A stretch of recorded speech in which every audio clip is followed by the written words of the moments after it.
Live.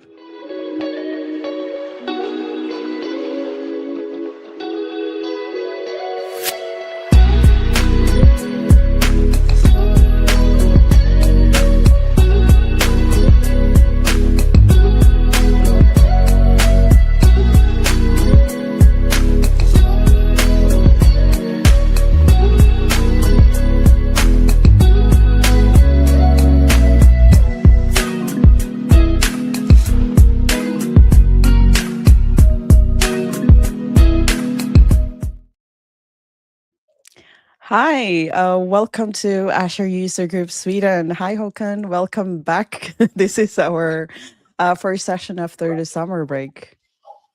Yes, thank you. Thank you so much. I hope you had a good summer.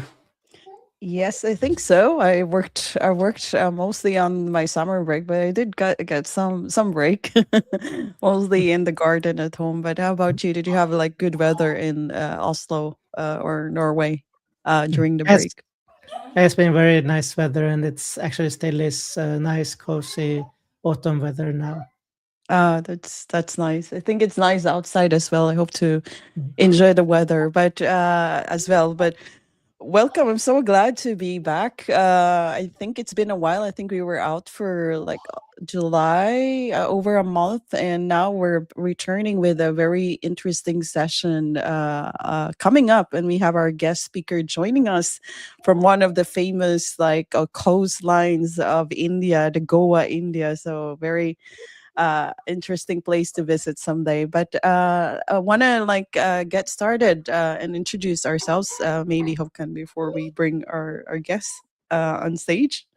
So to everyone, thank you for joining us. I know we announced the event like just a few days or yesterday, but Mania has signed up already. One of our friends, I know Thiago Costa signed up, but we're happy to be back, and I'm honored to introduce you, Håkan Silvernagel, my co-leader and co-host of this live stream at Azure User Group Sweden.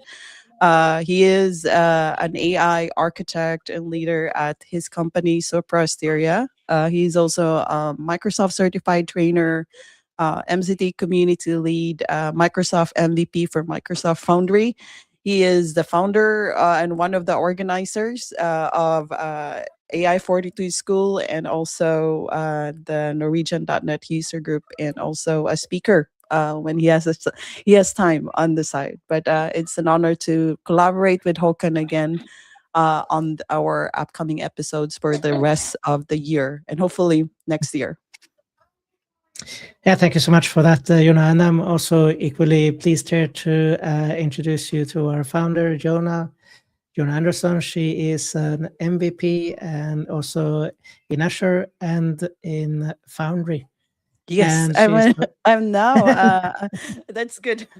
I want to share also that I'm now a double double Microsoft MVP now. So I used to be a Microsoft MVP for Azure for like 6 years, and now something added in my category. I'm also awarded for Microsoft Foundry, which is the AI category of Microsoft, and also that's your category, Håkan, right? So we have more yes, opportunity to collaborate. And in addition to that, she is also a Microsoft Certified Trainer and a Microsoft Certified Trainer Community Lead, and a public international speaker, a podcast host. And she is also the author of the O'Reilly book, Learning Microsoft Azure, which is coming out in a second updated edition soon. Yes. And she's working as a senior Azure consultant for herself on Jonna Andersson Tech. Yes, that's my mug here. My logo has as like that's me. You can say sitting on the computer, and then I'm inside the cloud, and you see the logic sign there. So very interesting design. So at least I'm sponsoring our own community event and paying for the StreamYard. So that's why I'm running it as well. But glad to support the community through our time as well. So Håkan, before we start, I'll go ahead and share our. I'm getting used to this. It's been a while, but share our code of conduct for everybody. So, Azure User Group Sweden is part of the Azure Tech Groups. It's a global community across the globe, and we are representing one of the community groups for Azure in Sweden. And we follow a code of conduct just like every other community event. So, we expect everyone to be nice and friendly, respectful to others when you're interacting on the chat. It's a virtual session, of course, but be respectful and feel free to share if you have ideas and experiences to share with others. And then we'll be also having an after session Zoom meetings that we usually do where you get to catch up for any questions to the speaker or to us anytime after as well. It's more like a private meeting between us. But that's our code of conduct. And also, if you're interested, please feel free to check out our user group on Meetup, and that's where we post our CFP and our upcoming events in our community. So, Håkan, are Yes. you ready? And yeah, then we have the honor here to introduce our guest here to everyone, which is Siddharth. Welcome, Siddharth. Hey, hi all. How are Hi, you doing? I'm doing great. How about you? we're Yes, great. fine, How? fine, Yes, fine. what's the weather in Goa right now? I mean, I know India is warm, but what's the temperature today? It's a rainy season here, but there is a Oh, okay. huge humidity because I'm on the coastline. Oh, okay. Hmm. Understand. Still warm, for sure. Still Yeah. worth going to the beach. Yes. All right. Going to Yes. go right after the session. Yeah, that's good. Maybe you can take your So, Foundry local machine with you on the yeah, beach. Yes, that's one of the use cases. Yes. All right. Yes. Go so ahead, Håkan. maybe Let's I can introduce. introduce a little bit more formal. Siddharth 𝗏𝗏 is a Microsoft certified trainer and a cloud and AI consultant. He is also an instructor at Pluralsight and a Gen AI enablement consultant at Atmosera. He has a strong focus on AI, generative AI, and agentic AI on the Microsoft platform. And this is also an active global speaker who regularly presents at community and industry events, sharing practical insights on building real-world AI solution. He's known for his clear, experience-driven approach, and he focused on cutting through hype and demonstrating how AI and agentic architectures can be applied effectively in real production scenarios. So we're so happy to have you here, Siddharth. Yeah. Thank you very much, Jonah and Hakan, for inviting me to speak here. And I'm glad to speak about this topic at Azure User Group Sweden. That's Today great. I'll be yeah, today I'll be talking about how to run AI on your device, not in the data center, but your device using Microsoft Foundry Local. Okay. I That's am great. Siddhesh Prabhugaonkar and I'm in the IT industry for around 2 decades as an architect, consultant, and trainer with respect to cloud and now AI. I'm a Microsoft certified trainer, instructor at Pluralsight, and I work as a AI enablement consultant at Atmosera, wherein I help customers adopt AI technologies, including Foundry, GitHub Copilot, and so on. I also speak at community events, including the one you can see a photo on the screen. I was speaking at Microsoft AI Tour for Partners. I write about technology, certifications, and upskilling at my blog, Cloud Authority. Please do subscribe and watch out for updates. And you can also connect me on LinkedIn. In this session, I will start with a small primer because AI means different things to different people. We'll talk about few jargons and try to understand the terminology in plain English. Then we'll talk about what led to the evolution of uh, Foundry Local and what is Foundry Local, by the way, why there is a need for on-device AI. Then we will delve into how to set it up on your device and show you some cool live demos. Finally, we will have some FAQ questions and I will share some resources and we'll have a Q&A. Feel free to ask questions throughout the sessions and I would be happy to answer them. Let's start with some jargon words here. Whenever you talk of AI, specifically the language models that you are using in generative AI scenarios, you will hear about these terms often. Model, it's just a file full of learned numbers. It's a machine learning model under the hood. We give it some text, that is the prompt, and it predicts the next most likely word or a piece that comes next. That is what we get as a response. And that next prediction is what we call as token. It's just a small piece of text around 4 characters uh, in in general. The model can read and write a token. And if you are using a cloud service or model provider based model, then you will be incurring the cost. You will have to pay the bill. Then there is another word called inference. We You must have heard of GPT and other models which are trained first on a large corpus of text using large compute. So training will build the model, but as an end user, we'll just ask it a question, get the response. That is what inferencing is. Just running the model to get the required response or answer. Foundry Local will do the inferencing part, not the training part. You will hear about parameters ranging from few to large billion numbers. These are just the numbers that the model stores to understand and predict next token. More parameters means it is big in size, larger in shape, but it is also smart. The bigger the smarter, but it might be also slow. Another term you will hear often is context window. How much text can a model see at a given point of time? It is our prompt and the conversation history so far. Anything outside it doesn't exist for a current session for the model.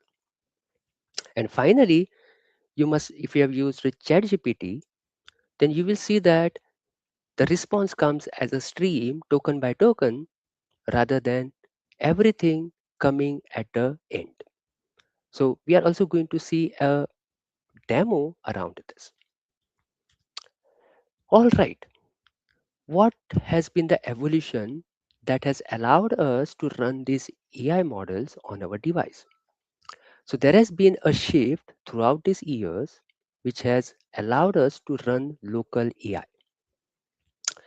In throughout 2020 and 2022, we were mostly relying on cloud-based LLMs, where every token will leave the device. There is a cost incurred, there is a latency, network latency, and also there is little or no privacy, and it will scale as per the usage. In 2023,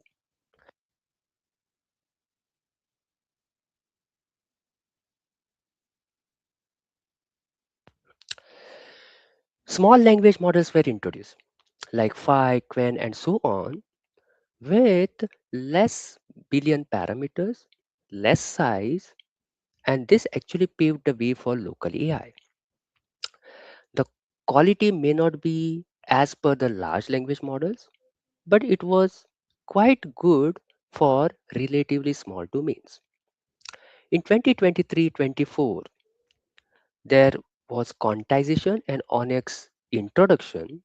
we'll see what these terms are on the next slide, which actually allowed us to run these models on your device, having a less compute capability compared to a large data center. In 24-25, Microsoft came up with Copilot Plus.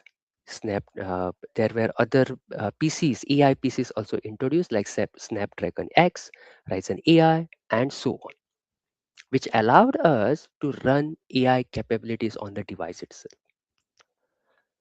And during Build 2025, Microsoft announced something.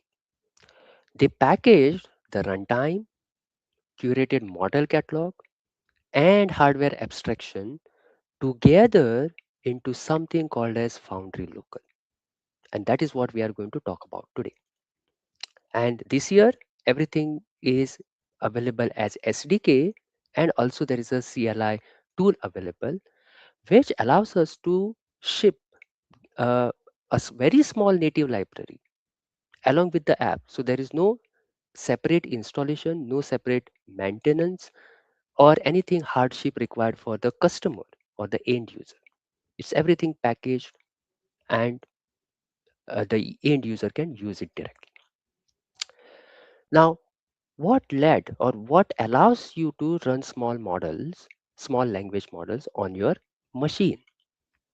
First is the small language model itself, which has relatively low parameters trained on some curated data, not a general purpose data.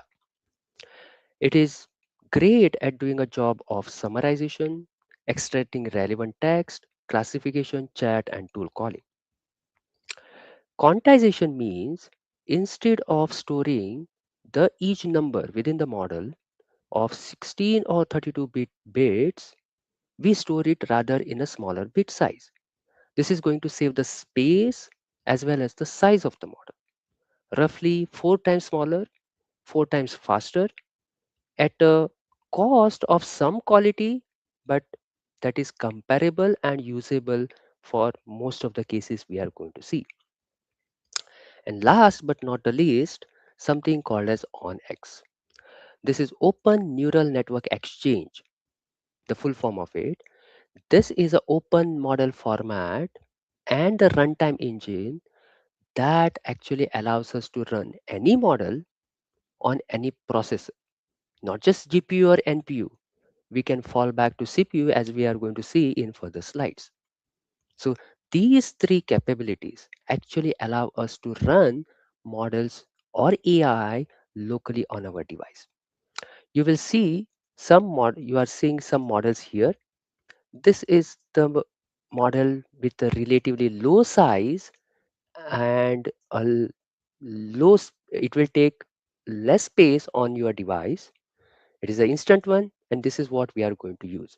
But there are other models available in the catalog. Now, there are some limitations also. These models will struggle at deep multi-step reasoning, thinking. If you have a very long document or multiple documents to be analyzed or processed, there are obscure facts, then these are not the use cases for local AI. You should use cloud-based AI for that. Now, what is Foundry Local? This is Microsoft's package with an end-to-end local AI solution that will ship as a single native library within your application. No separate installation required. Runtime size is very low.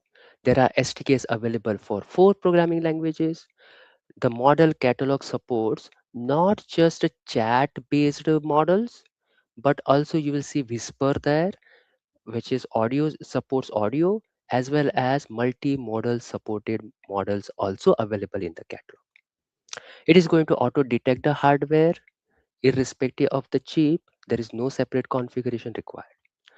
You can also expose the underlying model as a OpenAI compatible API format, which other applications can consume. The most important part, you don't require any Azure subscription for this, and you can run it on all three platforms. Now, there is a cross-platform SDK available, as well as Windows-specific SDK also available as part of WinML. The SDK wraps the native core API and exposes the calls for our application to interact with the model. Now, this entire SDK will handle three parts. It will take care of the life cycle of the model, downloading a model, which is done only once, by the way, we are going to see, then load it, run it, unload it, the entire model life cycle. It will detect the hardware, pick the required execution provider, manage the caching also. The entire hardware is abstracted. Irrespective of your hardware capability, we will be able to run the model on your device. And last but not the least, for inferencing, all sessions are thread safe. Even if concurrent requests are made, there is no extra locking mechanism required. So the runtime is embedded and you get a single application. No separate installer, no background service, no daemon service required. This architecture diagram taken from the official documentation gives you entire picture of how does it actually work and what all components are involved. You write your own application in respective language using the SDK and you send a prompt or the request. Your application is going to make a direct function call in process to the core API. Again, it's a package available on respectively on three different platforms. This is going to, uh, and by the way, there is no daemon service, no HTTP hop, no CLI involved here. This is going to manage the life cycle, this core API component, do the actual inferencing, loading and unloading of the model. It is going to abstract the hardware part and manage the session. This core API makes a further call to the OwnX runtime, which is going to use execution provider to actually process that prompt or our request and give us back the response. We can take, we download only for the first time, but we can take the model from the catalog. Again, we can use a variant which matches with the hardware, download it for the first time, cache it, then fully available offline. And also, as I mentioned earlier, we can expose this as a REST API endpoint, which can be consumed in LangChain or other applications. On Windows, if you are using this, then there is a WinML, Windows Machine Learning Platform native library, which will use the execution provider plugins from the Windows update itself. It will negotiate the driver compatibility and so on Windows specifically. But for other platforms, SDK will bundle it and take care of it altogether. There are four phases for a model lifecycle. For the first time, when you ask the catalog for an alias, remember this word, alias, it is going to download and cache it for subsequent use. Then we'll go initialize the runtime session, select the execution provider, which is going to do the actual work on the underlying hardware. This will be abstracted by this runtime. Then we send a prompt and get the response either synchronously or asynchronously as a stream. And this is thread safe, as I talked about it in earlier slide. Finally, free up the memory, unload it. The cache model will stay on the disk, but free up the memory. This is most important part. And the four lines you see here, this is the basic part when you use Foundry Local.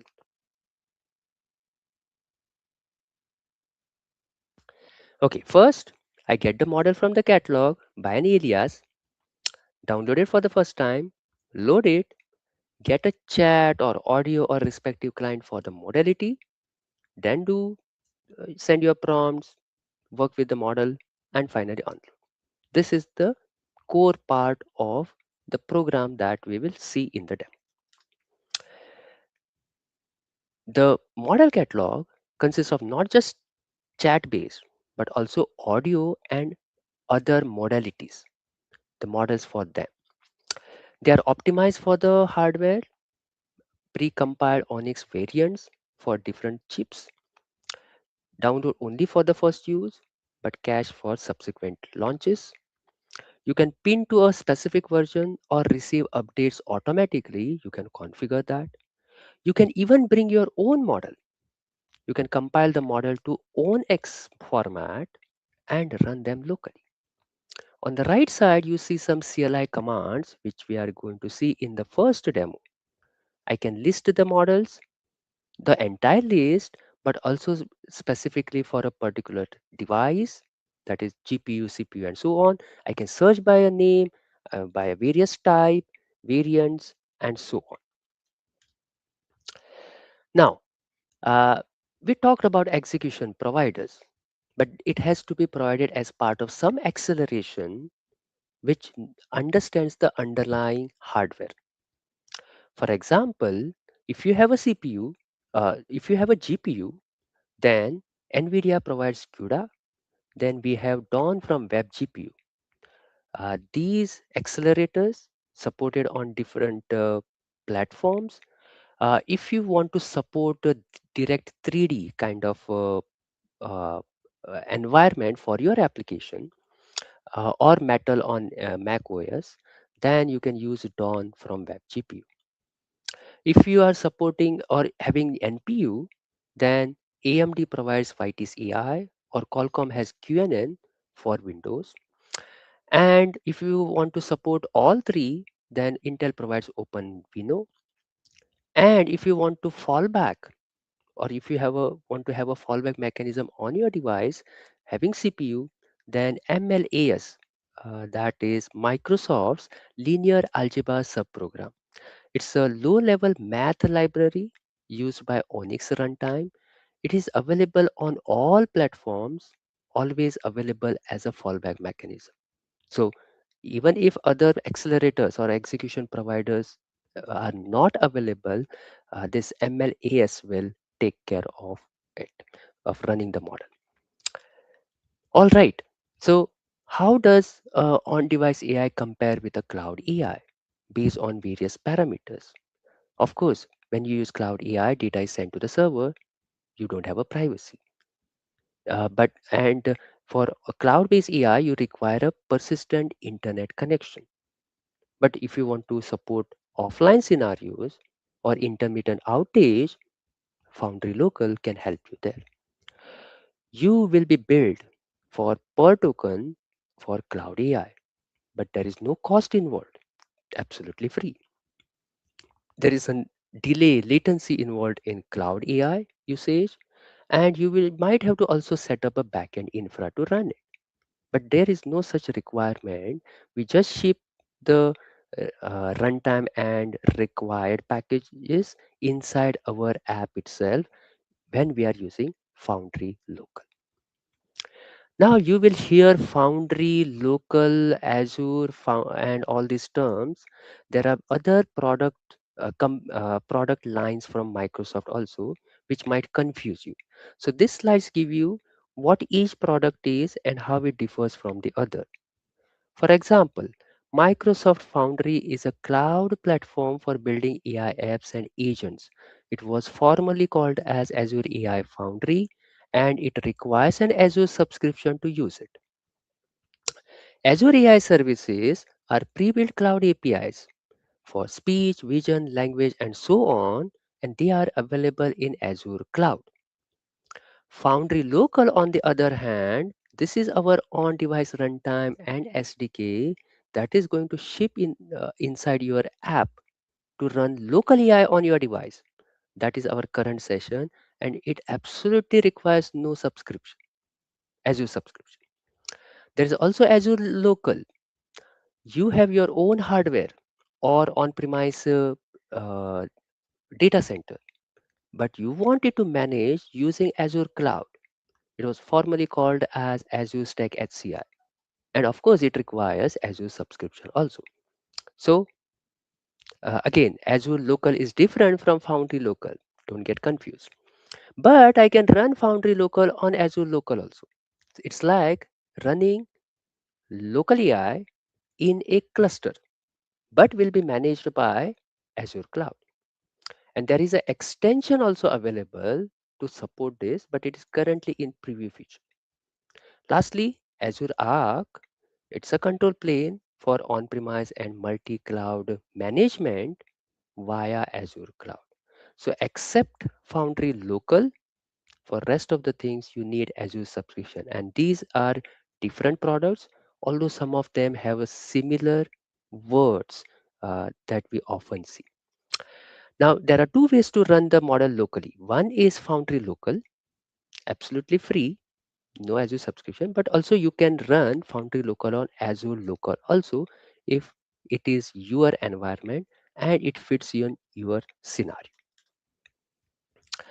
Uh, Again, I will skip this as we have already talked about how local AI differs from cloud-based AI. So Foundry Local allows us to run AI locally on your device, whereas Microsoft Foundry is a Azure cloud-based service for want to highlight one point regarding model size here. You can run even large language model or model of any size in Microsoft Foundry, and it is very, very easy. But of course, there is a subscription cost and other uh, parameters involved. But if you want to run a small quantized model on a device, Foundry Local is your go-to service.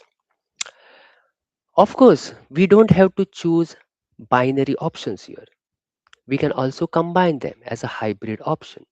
For example, if I have to do a graceful fallback because of network latency or any other dependency, I have to also take care of cost tier or the budget. And accordingly, I may fall back to Foundry Local if or and for any other parameter. There are other parameters we are going to see. For example, that could be compliance. There could be other reasons why we have to run the in certain cases locally or in certain cases cloud-based AI. So we can route it by complexity or use case, and we can absolutely have a hybrid scenario also in place. Now, this is where we talk about use cases. Where do we use Foundry Local? Regulated industries like healthcare, legal, finance, government, they have to follow the compliance, privacy. The data must be processed on the device itself, and there could be sensitive information. This is the first and most important use case for on device AI. You might have an example, could be a clinician app that works with the patient data. Secondly, maybe there is a technician who is working on the oil rig. There is absolutely no connectivity or very low connectivity. He or she has to work in the offline mode. For the field work or remote work, local AI makes sense. And a college or a school might need to run AI labs for coding, teaching, and so on. Again, they may not have the sufficient budget to run cloud accounts for them. So Foundry Local can help the institutes also.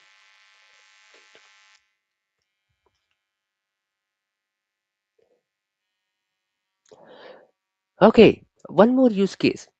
I want to support a smart search or document summarization in a Windows or macOS app. So a desktop app does not need any cloud dependency. Another scenario could be a factory floor device which has to perform anomaly detection In embedded or IoT scenarios, all these edge devices, they require local intelligence. So that is one of the good use cases for local AI. And finally, cost optimization.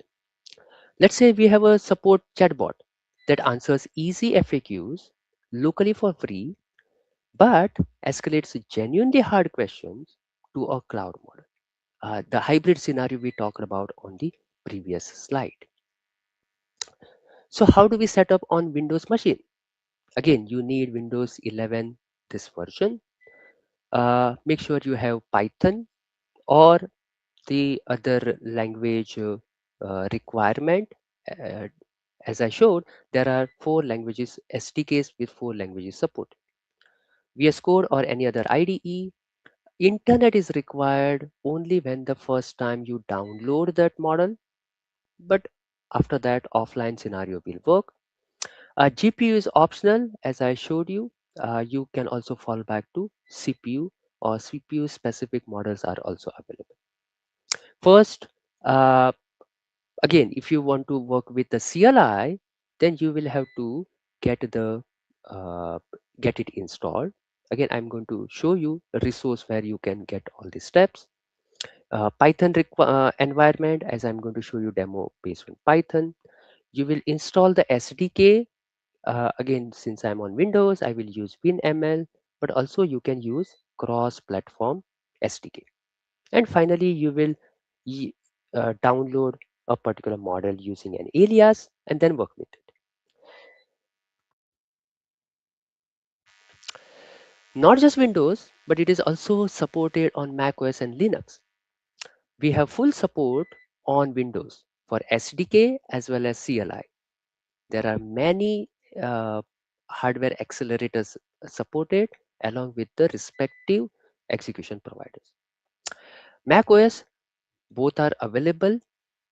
Intel Mac and Homebrew is not currently supported, but you will see support in future for them. For Linux, we have only SDK currently, but you should also see a CLI coming soon, and we have respective accelerators for them. Again, CLI is just for a development environment. Once you create an app, everything is bundled and shipped to on the device. You don't need to run any command, daemons, background service, no HTTP hop, nothing absolutely required for the end user to perform any extra task. Just to revise, I have put all these jargon words in a slide so that we are comfortable with the terminology. Again, Onyx is an open file format for models. This actually allows us to run the models locally. The runtime will be the engine to run that model. Execution provider is a kind of a hardware plugin for that engine to work on respective processes. Again, we have many from different providers. NPU refers to neural processing units. Some devices may have it, some devices may not. Again, TOPS is for throughput and not for speed. Most importantly, try to use aliases, because if you use a specific model ID, it is going to pin to that exactly, and your machine or hardware may not be suitable with that particular variant. So try to use alias as much as possible. Of course, these can call the tools, as the functions can be called as tools, and as we have caching for other servers, the this entire Foundry local application can also cache so that it can quickly generate the next token if it can find in the cache. All right, let's go to the first demo. What I have done is I have already installed the CLI tool, and we are going to run a bunch of commands to see how to uh, download the model as well as work with it.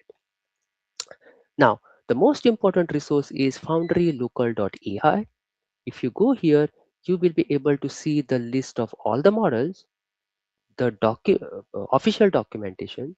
You can also download the respective SDK for 4 languages, as well as Windows CLI installer is available here. Now, if I click on this docs, it takes me to a documentation site and it gives me some samples, how to install the packages and all the steps. What I have done already is I went to the CLI guide, went to install Foundry Local, and using winget, I have installed the Foundry Local. This allows us to run CLI commands on my machine. And there are a bunch of this entire guide talks about what are the various commands available, how to use them, and so on. The Microsoft also provides a public repository on GitHub, which also talks about what this entire technology is about, how to use it. It refers to the terminology we have already seen, Onyx and Onyx runtime.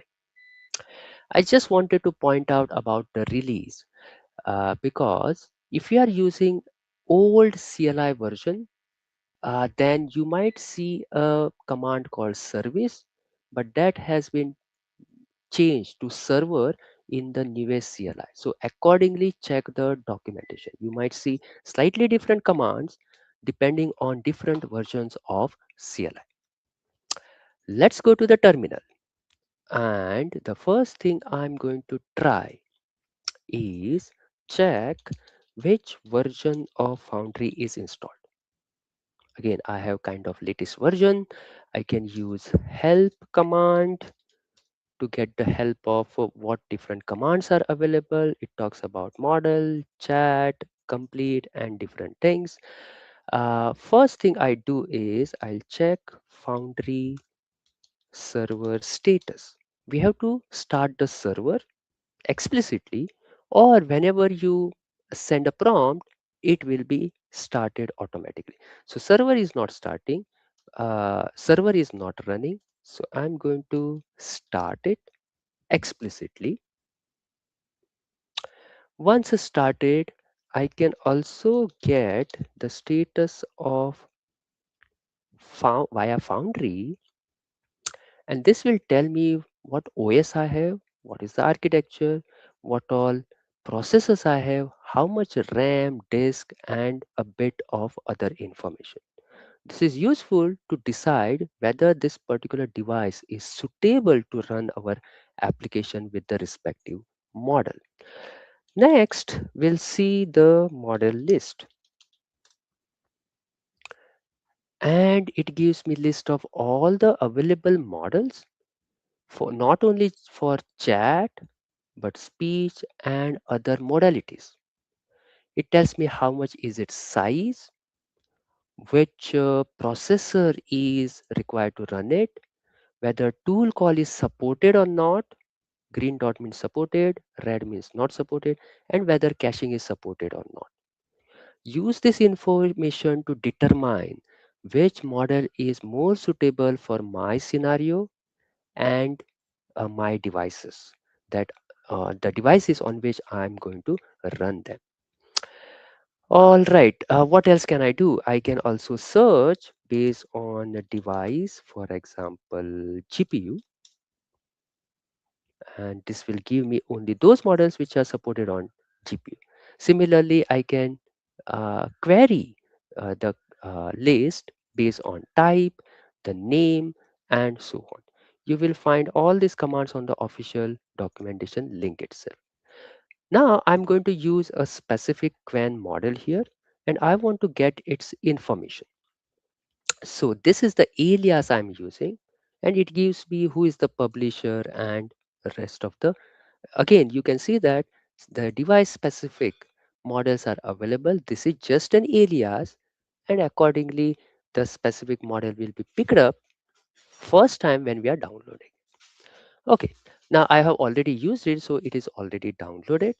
I want to send a prompt to this particular model. There are two commands. One is chat, and it allows me, this is like opening a chat session, and it allows me to send multiple prompts. There's also another way, quick way, I will show you next. Let's say I will write a simple prompt here. Write a haiku about programming. And you can see here, this is kind of streaming as we just saw. It is whatever next token it is predicting, the model is predicting, we are able to see it on the screen. So the user or UI is not blocked. All right, again, I can ask more prompts. In order to come out, type Control C to exit. Next, I will use another command called complete, which allows me to send the prompt directly. This is like one time prompt, one shot, and we get the answer. And then we come out of the uh, that command itself.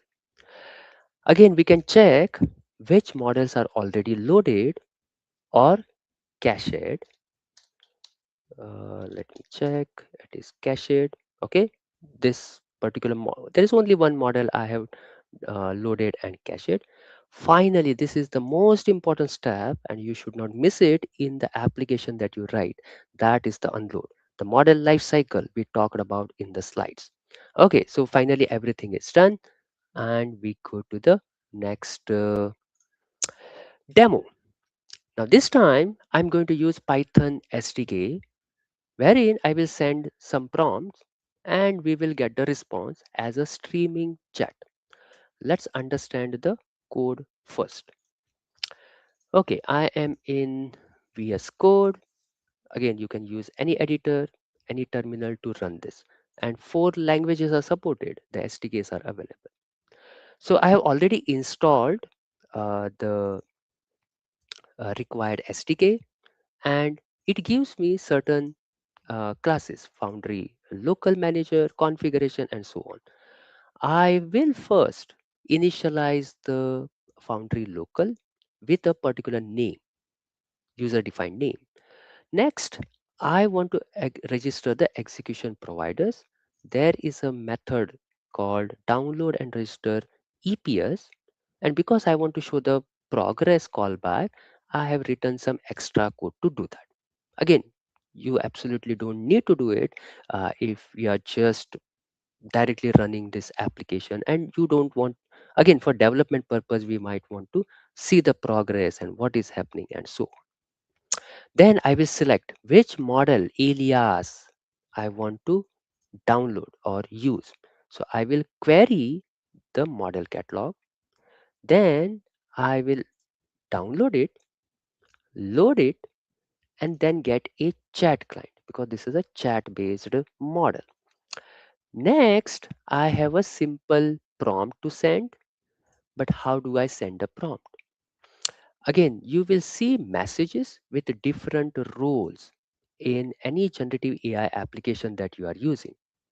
The role could be user or system or assistant. The meaning is user role means this is our prompt. Now you may take it from the CLI or terminal, or you might have a UI, or you might even hard code it. Currently, I have a hard code. System means this is a system message which gives a role, restriction, personality, how the model should behave. That is given in the system message. Assistant means whatever response we get from the model, that is called as assistant role. So you will see messages with 3 roles in a generative AI application built using any, not just a Foundry local, but any other Gen AI application. And I'm just using the streaming chat here so that I get the response token by token and display it on the terminal. In the same demo, I have another example with a system message. Now notice here I'm explicitly telling how and what I want the output to be. Again, I have a different prompt, but I want the output in concise manner, which is not the case for the first prompt. And again, I get the streaming chat. And finally, once I'm done, most important step is the cleanup, that is the unload part. Let me open the terminal here. and I am in the right place, I hope, and I'm running the Python command. I've also created a virtual environment to execute this demo. You should do that as a best practice during development. Okay, you can see here SDK is initialized, EPs are ready. This is the model. This is actually a variant, but a specific model will be downloaded. The first example, notice it is kind of typing one by one. I had a prompt around golden ratio. Notice this is the response, and as it is streaming, we are able to see it on the terminal or screen, whatever interface we have.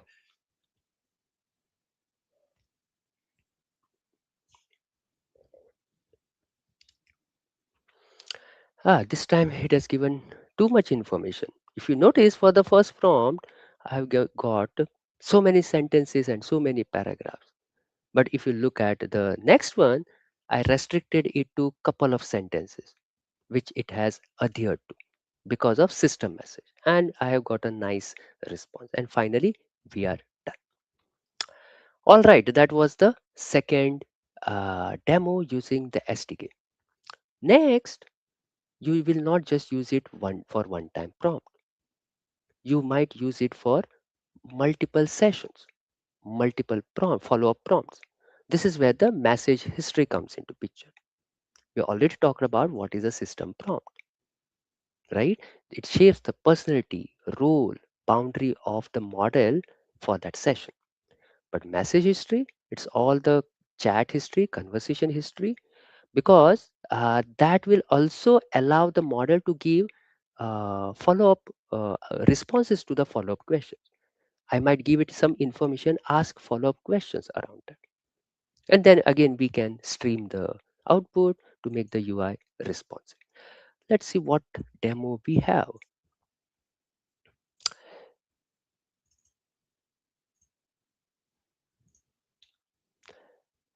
Again, we initialize the Foundry local uh, instance, then register for execution providers. Then I will get the model or refer to a model in the catalog. This will actually download. This is going to load it. Then I get the chat client to start my uh, prompts. First, I define my system prompt. I say you are a helpful, friendly assistant. Keep your responses concise and conversational. If you don't know something, this is very important. Say so explicitly. I don't want, you must have heard of hallucination and so many problems. That's a topic for another session. But you have to be aware of what are the problems or limitations of whatever technology you are working with. All right. Next, I'm asking user to input here, not hard coding. Whatever message I input, that is the prompt. So that will go as a role user message. Then whatever assistant response will stream it and display it. All right. That's the basic premise of this program. Let me clear the screen and go to a different. So I have to go here, right, and Python. What do I have?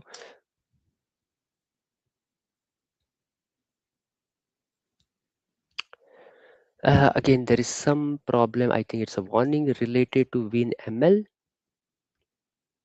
but still it will work. Model is loaded and ready. Okay. Uh, Notice what I'm doing here. I will write one question here. This is a multi-turn session scenario. What is photosynthesis? It will give me some response.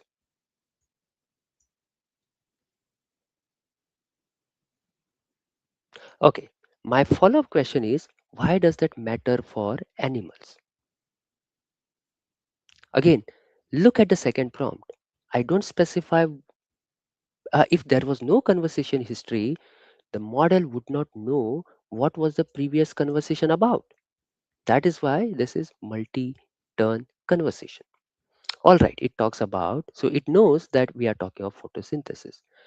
I can ask follow-up again prompt like summarize our conversation, what we have talked about so far. And it knows that I'm talking about photosynthesis. Finally, when I'm done, I will quit. Again, most important step is to unload the model. Again, these are very simple examples available on the official link, as well as a lot of examples. Tutorials are available on GitHub site also.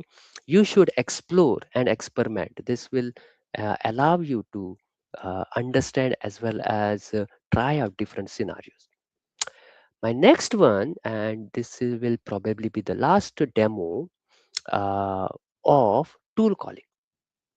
Let's say model has limited knowledge, but it has to use some tools to perform some action, such as in order to get the current weather in a particular location, I will have to call a web tool.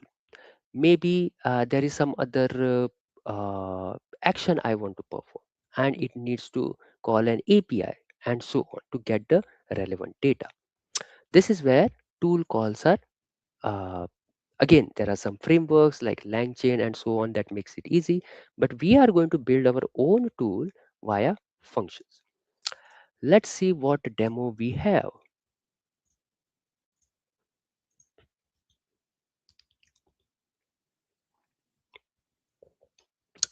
First, I define the tool definition as a JSON schema.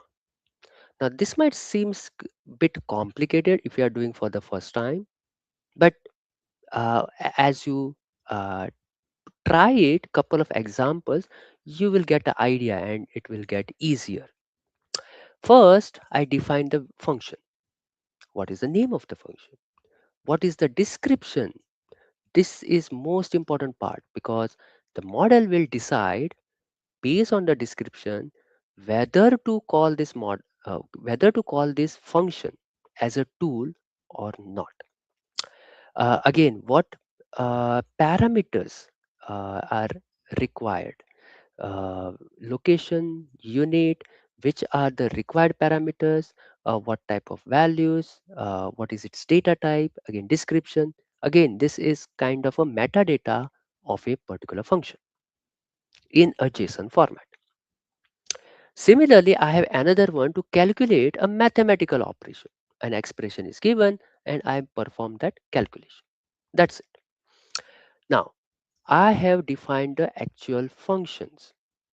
Whatever we define as a metadata in JSON format, this is the actual Python function definition. The parameters, this is the default value. Again, docstring, very important. Uh, Judiciously try to put that in proper context. And again, whatever I will do the processing, make a call or call the external API or system and return me the data. Similarly for calculate, which is for calculating a mathematical expression safely. That's it.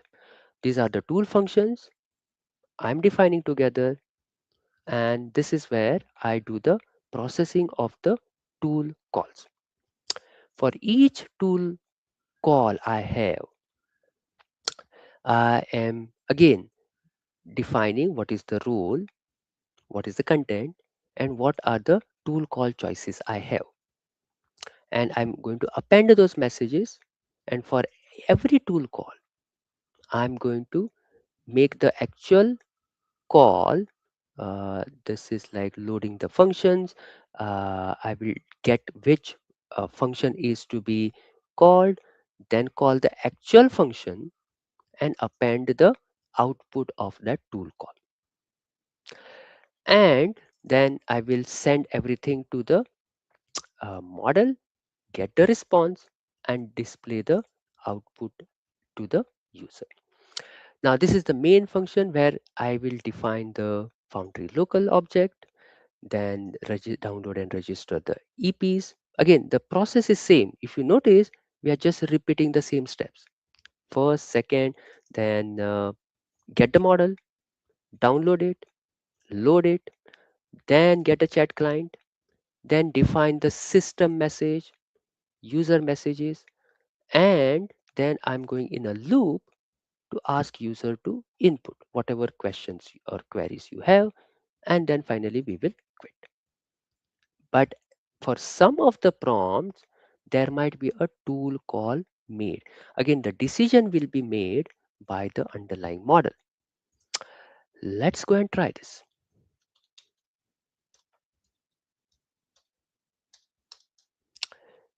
Okay, and I'll say demo 4.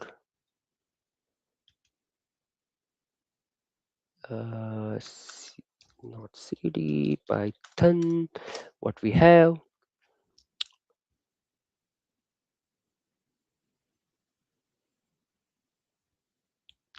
Hakan and Jonah, do we have 5 more minutes?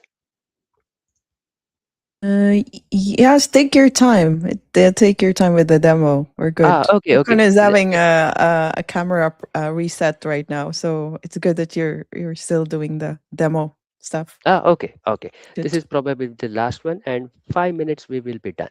All right, Yeah. thanks for that. Yes. Good. Yeah, all right. Okay, now look at what I'm doing here. I'll ask, what's the current weather? Let me put the word current because I want the current weather information. You can put any city there. And you can see here there is a tool call being made. Now, this is going to simulate the actual web tool call, but in a real scenario, you can make call a web search, for example. You can call external services, external APIs in a real scenario. Now, my next question is, okay, let me just use this. And,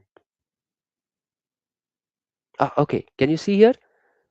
The underlying model has inferred that this is a mathematical expression and there is a call, there is a tool available as a function call. So not only prompt, not just system prompt, system message, and not just conversation history, we also pass the tool information. Everything is packaged as an actual prompt and sent to the model. And then model decides what, how to do. Okay, and if it sees any tools are available and if they are relevant for the particular prompt, the model is going to make the tool calls and get that information. Now, if I ask a question or a prompt which has nothing to do with the available tools, and you can see here there is no tool call made. Again, the decision is made by the underlying model. So this is how you can add tool calls also, and the model is going to smartly decide what, how to do. Perfect. One more point I want to share here for everyone. I can also expose this model as an API which is compatible with OpenAI, and this can then work with, you might have an existing application in LangChain or semantic kernel or CrewAI or any other uh, application that you have already built, and you want to use a local AI. So you just have to expose the uh, local model, local AI as an API, and this can be consumed by your existing application also. Now, this is a REST API call and this is optional. But if you are making a call directly within the SDK, there is no API required. The only extra thing you have to do is there is a method called start web service. This function call you have to make with the Foundry manager, and then you can create a client with OpenAI, and then you can use a completions API to get the response. This is how you can also expose it as API and work with it. Now, here are some of the questions I get asked around this topic. Do we need a Azure subscription? Absolutely no. Can it run on Linux or macOS? Absolutely yes. And only thing is, Linux has SDK. There is no CLI, but it is available on Windows and macOS. Will my prompts or data go outside the device or shared with third parties? Absolutely no. The inference is local. The network is just used to download the model for the first time, and if you are choosing to share the diagnostic, but otherwise, no network latency, no internet required, you can work offline. Do I need a GPU or a high compute power?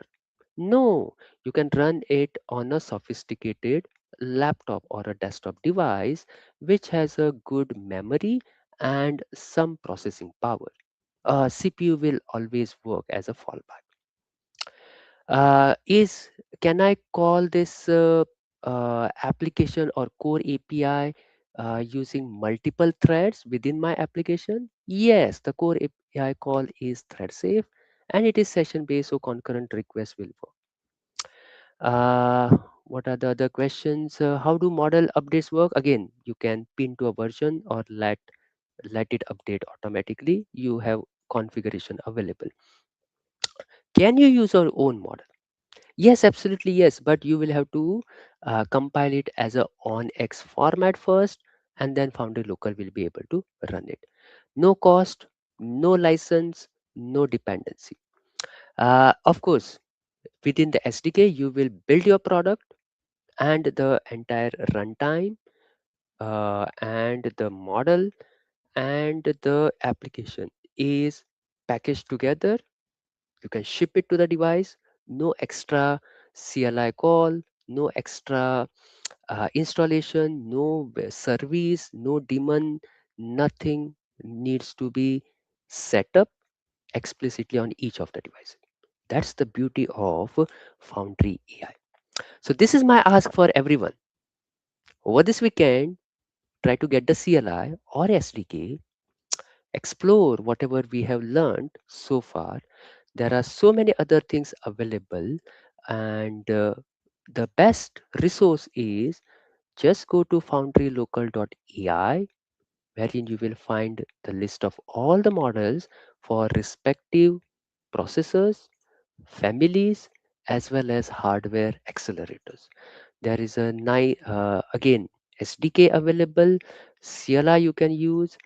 You can go to the uh, GitHub repo, and when you go to the official documentation, it has all the, if you are using CLI commands, the installation steps, all the commands, and many more things. There are some nice guides also, tutorials also available, not just for chat, which we have seen in the current session, but you can also try out audio or other modality. And I want to see what you build next. Again, I have talked about this. So thank you very much for joining us today, and to Azure User Group Sweden for allowing me to share uh, some good information about this topic. I'm available on LinkedIn. Please connect there, where I share resources about technology and all these experiments and so on that I do. Also subscribe to my blog Cloud Authority, wherein I document whatever I try to do. So thank you very much, Jonna and Håkan, for this opportunity. Any questions? Yes. Hi, Siddharth. Thank you so much for the great presentation. I've been like learning and watching behind the stage. No question from our audience, but I would like to thank you for the great presentation and demo. I really like it and I learned a lot. I do have a few questions. I'm going to take up one of them alive, maybe the rest after our live stream. We do have a Zoom meeting to those who wants to ask privately. Let me show that. Let's see. Maybe Ho can get a question as well. I have a question that relates to everyone. So, what are the top common challenges or limitations learners or developers or engineer need to be mindful when they are developing or running AI on their device using Foundry Local? And this is not like the ones that's documented, but based on your experience in your hands on yourself.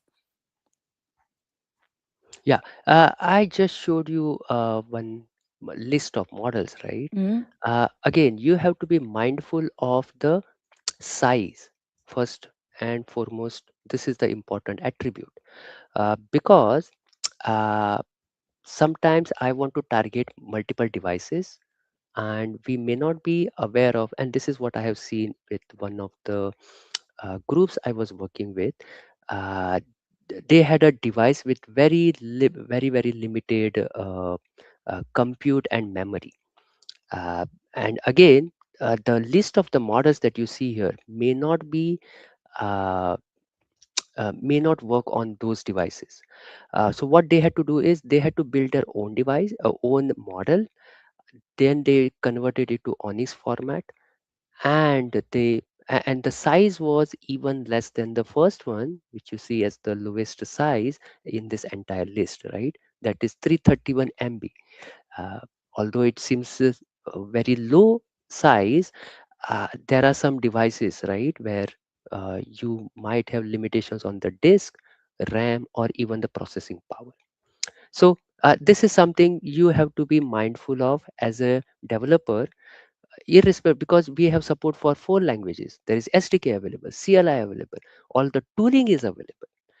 As a developer, we focus on tooling first, and then we come across these challenges as we think of, okay, oh, I didn't think about, okay, this particular size would be the issue. Oh, we have to always think of CPU because NPU or GPU is what we thought of it would be there on the some of the devices. Again, there are some tool calls not supported. Caching is not supported. Sometimes when, for example, a clinician, when there is a appointment for a particular patient, of course we are doing this locally, but that a quick analysis of the patient history is very important in that particular session for the doctor as well as for the patient. So I've seen a bunch of scenarios where the developers, especially, do not think of these parameters in the field, and I just want to highlight this part. Yeah, that's a good answer, Sidesh. Thank you for that. I'm speaking in my behalf. Also, ask this question, and also to those that are very curious to try this locally on their devices or computers. And just like what you said, before you can start coding or building something, you need to make sure that your local environment works and has the good compute and memory and all of that. But thank you so much. We do have actually a last minute question that came through our LinkedIn live. We're getting this question from Japan because I know Taco is a loyal community member. He or she he asked, like, are there any plans to add models like DeepSeek or Gemma? Uh, See, Microsoft is going to add more and more models. I don't have the timeline or exact confirmation, but rest assured, Microsoft is not just Microsoft, but many other companies are going to go bullish. uh, Remember the use cases slide I talked about. We are going to move away from cloud for couple of main reasons. One is the compliance, privacy, and all those parts, and second is the cost. It is getting more and more costly to use cloud based AI models nowadays. So absolutely, these models will appear as we move in the future. Not just these, you should see vast other models. And in fact, if you are interested in having a specific model but is not available in the catalog, you feel free. You can also you do a Onyx format of a specific model and use it on your device. Nobody is stopping you there. Or you can build your own. Yeah. Also, right? Yeah, I Yes. hope that satisfies the answer satisfies Taco, our member. But Håkan, I know that you're also working and loving a lot on Foundry Local as well. Is there anything you want to add or you want to ask? Yeah, so first of all, thank you so much, Siddharth, for a really great presentation here. And just to add on to the last point that you were discussing here, if you could say a couple of more words on how would you actually go about if you have your own model and then you want to convert it to this Onyx format, how would you do that? Oh, okay. Uh,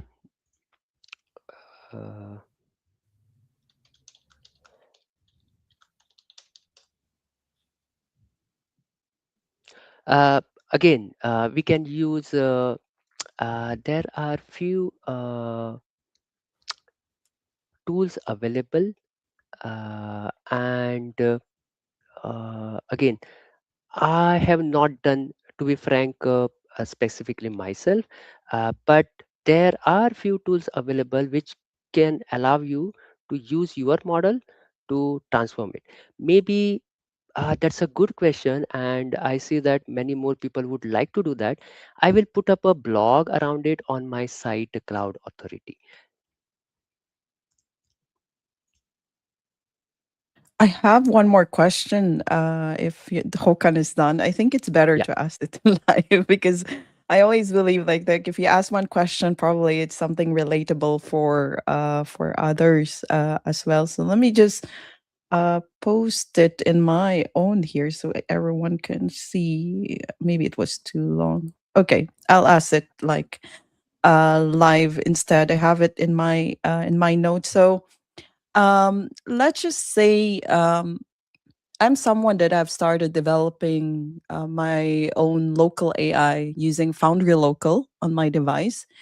And I'm satisfied with it. And I want to expand it by integrating it with Azure and other services. Can I use or utilize Azure Local or the Azure Arc uh, integration with it to expand it later on? Like thinking about big like not just mini models but also enterprise way, with the thought that there's a need for hybrid cloud, some data on-prem and some data on cloud. So is there such a feature or scenario yet that it's even possible? Yes, absolutely yes, Mm? and that's a very good question. I would say, because I talked about that on this slide. For example, let's say I have to do simple queries processing. Then I can route them again in your application that you are writing. You will have a simple router based on the complexity or uh, any other parameters you have.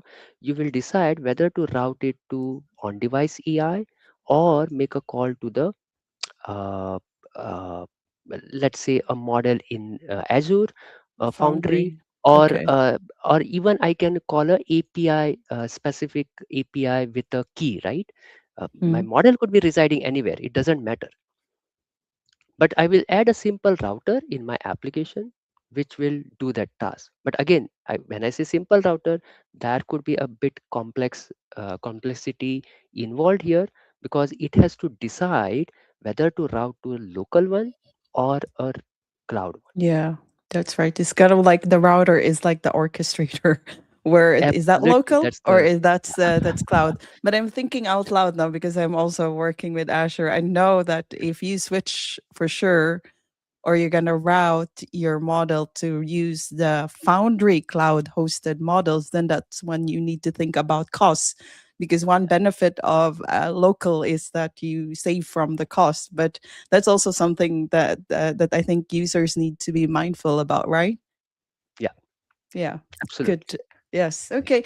Thank you so much for answering my questions. I'm satisfied at least before our Zoom. Let's see if some of us are joining backstage or after. But I don't have anything, Håkon. Do you have any you want No, to add? nothing. Yes. Thank you so much, Siddharth. I really appreciate your time. And also to those that joined us live, both on LinkedIn, YouTube, and also to the recorded session. This will be recorded. So we appreciate your time and learning with us. Feel free to follow Siddharth on his LinkedIn and his blog. I highly recommend him. He's a great trainer and well presented presentation today. And in the next 2 weeks or in the coming meetup, I want to also highlight our upcoming session. So our next topic is going to be about creating durable AI agents with Microsoft Agent Framework, and we will be joined by one of also fellow MVP and also certified trainer Eric van Apeldoorn. So don't miss that as well. Just tune in when we officially announce it. Okay, Looking so I forward think to it's it. yeah, And you're thank gonna you join both also, for, Siddharth. yeah, Sorry. yeah. And thank you both for this opportunity.